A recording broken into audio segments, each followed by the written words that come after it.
Wanita ini harus membersihkan rumah setiap hari. Karena dia bertemu 365 orang. Uang yang diperoleh harus diberikan kepada suami. Tapi dia masih berpikir dia menyembunyikan uangnya sendiri. Saking seringnya memukulinya, lalu mendorongnya ke bawah tempat tidur. Dia mempersiapkannya untuk pelajaran seumur hidup. Mereka tidak tahu bahwa semuanya dilihat oleh tetangganya. Semakin saya melihat melalui lubang di dinding, semakin menarik jadinya. Tangan kecil juga meluncur ke bawah. Saat dia asyik, gadis di ruangan itu sudah melihat ke arah itu. Ben segera duduk dan menyalakan rokok. Takut hal ini terungkap oleh tetangga. Setelah dia tertidur, dia mengambil patung Buddha di atas meja. Kemudian sembunyikan uang yang diperoleh hari ini di dalamnya. Keesokan paginya, ibu mertuanya datang mencarinya. Dia datang ke sini setiap bulan meminta uang. Adegan ini terlihat secara kebetulan. Dia mengambil kesempatan ini untuk menyapa keduanya.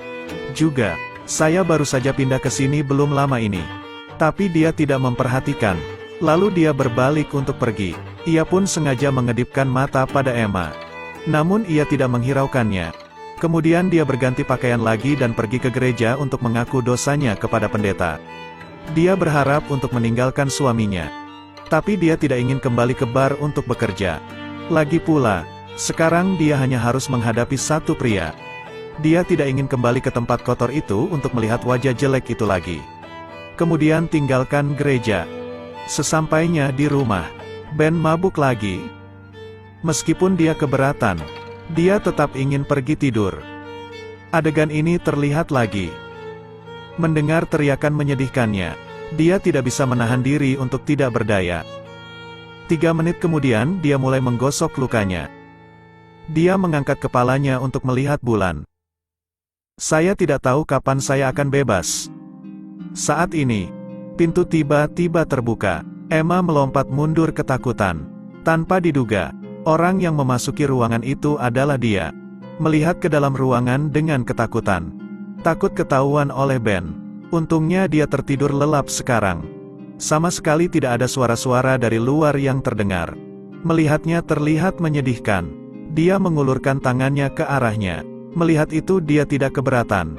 Dia perlahan membungkuk dan mencium luka di lengannya. Emma merasakan kekhawatiran seseorang untuk pertama kalinya. Dia menangis kesakitan. Keduanya tidak berkata apa-apa. Hanya saling tersenyum. Pada akhirnya, Emma harus kembali ke rumah. Sejak saat itu, saya mulai tidak takut lagi. Dia sering berpura-pura kebetulan bertemu dengannya. Namun mereka berdua takut dengan kata-kata yang keluar masuk. Jadi selalu jaga jarak satu sama lain. Hari itu, Ben pulang dalam keadaan mabuk lagi. Dia tidak mengatakan tidak. Jadi dia menyeretnya keluar dan memukulinya. Dia meringkuk dan menangis minta tolong. Dia berharap bisa menyelamatkan dirinya sebagai seorang pria.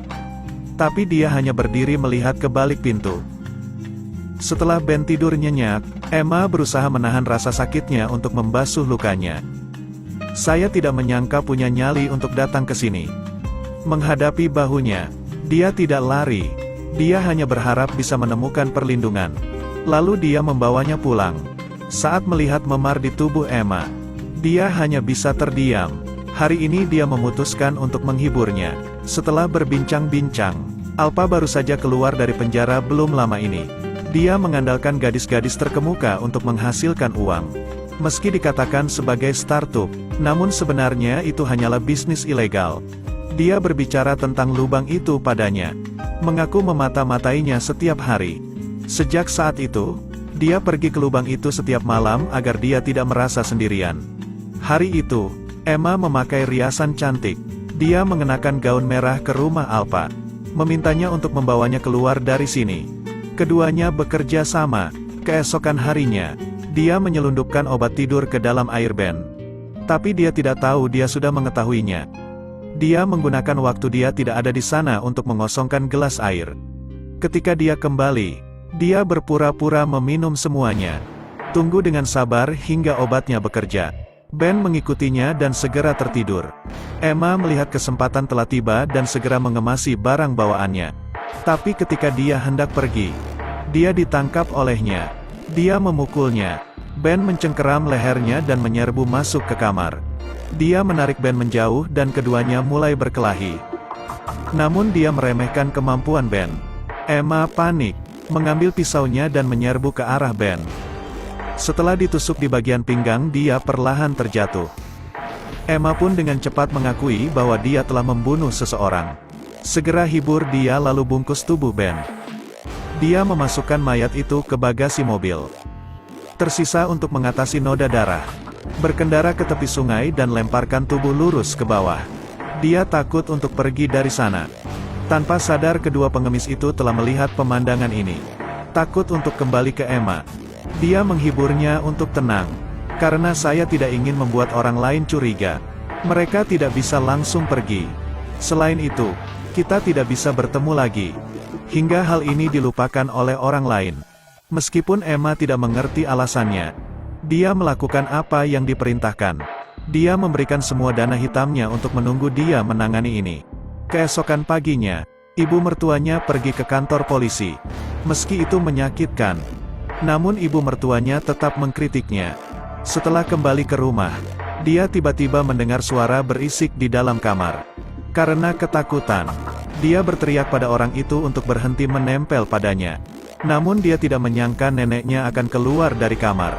Tindakannya sebelumnya membuatnya percaya bahwa kejadian ini ada hubungannya dengan dirinya. Meski dia mencoba menjelaskan, namun ibu mertuanya tetap bertekad untuk menyelidikinya sampai tuntas. Sejak saat itu, dia juga membersihkan rumah agar rasa bersalahnya berkurang. Namun setelah beberapa saat, dia akhirnya hancur berantakan.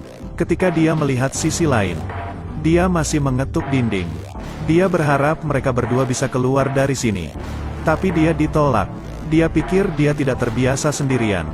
Sejak saat itu, keduanya mulai berbicara melalui lubang di dinding agar tidak saling merindukan. Namun kehidupan damai itu tidak bertahan lama. Lalu terjadilah kesalahpahaman. Hari itu, dengan mengenakan gaun merah, dia mengetuk pintu. Tetapi setelah dia keluar, dia tampak sangat gugup dan marah dan bergegas masuk. Tanpa diduga, ada seorang gadis di dalam. Ini membuatnya gila. Tanpa diduga, itu adalah binatang buas. Tapi dia bilang dia melakukannya demi masa depan mereka. Itu sebabnya dia pergi ke seorang kenalan lama untuk melakukan kembali pekerjaan lamanya. Setelah mengetahui alasannya, Emma pun menjadi tenang. Tapi dia tidak ingin terlibat lagi. Dia memutuskan untuk pergi sendirian besok. Saat itulah wajah aslinya terungkap. Dia mengatakan jika dia berani mengkhianatinya, dia akan pergi ke kantor polisi untuk melaporkan kasus tersebut. Di bawah tekanannya, Emma hanya bisa mengertakkan gigi dan menanggung penghinaan. Dia dengan marah menggedor pintu keesokan harinya, dan datang menemuinya lagi karena wanita itu sakit sehari sebelumnya. Jadi dia hanya bisa menemukan seseorang untuk menggantikannya. Dan pada saat yang sama, menggunakan pembunuhan untuk mengancamnya lagi menjadi uang. Kalau tidak, dia kembali ke kamarnya sambil terisak-isak. Saat ini suaminya yang sudah meninggal tiba-tiba kembali. Emma takut menggoyangkan seluruh tubuhnya. Ben dengan tenang menyuruhnya untuk membawa kekasih barunya ke rumah ini, agar dia bisa membunuhnya. Ketakutan dan terisak. Tapi dia tidak punya pilihan selain menerima bahwa dia menyembunyikan pisaunya di samping tempat tidur. Dan bersembunyi di sudut lama setelah mendengar panggilan Emma. Dia dengan hati-hati mengintip ke dalam ruangan melalui lubang di dinding. Karena tidak melihat sesuatu yang luar biasa, dia masuk ke dalam. Adegan ini dilihat oleh Ben. Tapi dia tidak menyangka apa yang dikatakan konspirasi ini. Dia bergegas menuju Ben. Keduanya mulai berkelahi lagi. Melihat Emma terjepit di tanah, dia melemparkan pisaunya. Dia mengambil pisaunya, dan tanpa ragu bersandar pada Ben. Namun saat hendak membunuh Emma, Ben mengambil pisaunya, lalu bergegas menuju kedua belah pihak untuk berhenti berkelahi. Tak lama kemudian, semuanya turun. Polisi segera tiba. Emma dibebaskan karena pembelaan yang sah. Keesokan paginya, dia mengemasi pakaiannya dan meninggalkan kota mimpi buruk ini.